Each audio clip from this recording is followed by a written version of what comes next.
The microphone shrieked with feedback the moment I stood up from my chair.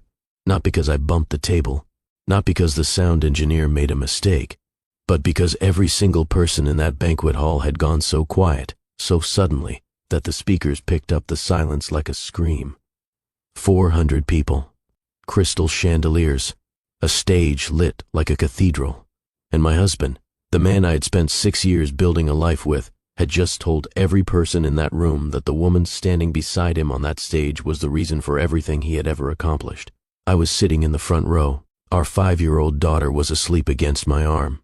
I was wearing a silver dress his office had picked out for me that morning, and he never once said my name. Not once. Let me tell you something.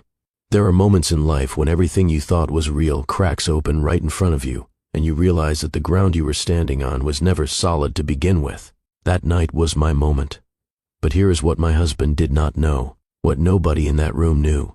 That evening, that exact humiliation, that precise second when he looked past me like I was furniture, it became the last gift I would ever give him, and it would cost him everything he thought he had won. My name is Vivian Lark, and this is the story of how I gave a powerful man the one thing he never saw coming. If you have ever been underestimated by someone who was supposed to love you, if you have ever watched someone dismiss you and wished you could show them exactly what they lost, hit that subscribe button right now and join the family, because this story is going to stay with you long after it ends. Welcome to Mr. Clark's Love Stories.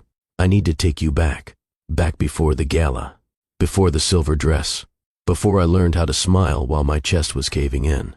I need to take you back to the day I met Dominic Hale, because that is where the fracture began.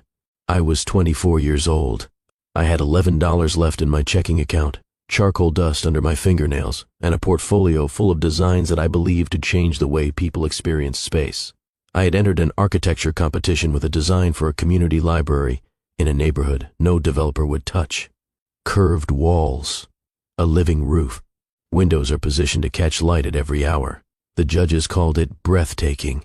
Dominic Hale was not a judge. He was in the audience, not to admire, to acquire. He found me afterward standing alone by the model display because I did not know anyone important enough to talk to. He walked up to me the way the weather moves in. You did not see it coming, but suddenly the entire atmosphere had shifted. You designed this. His voice was the kind that makes you stand straighter without meaning to. Deep, textured, certain of itself. I did. It will never get built. I blinked. Excuse me. No investor would touch that neighborhood. The returns are not there. But the design. He paused and looked at me directly for the first time. The design is extraordinary. You are wasting it on a project that does not exist. I should have walked away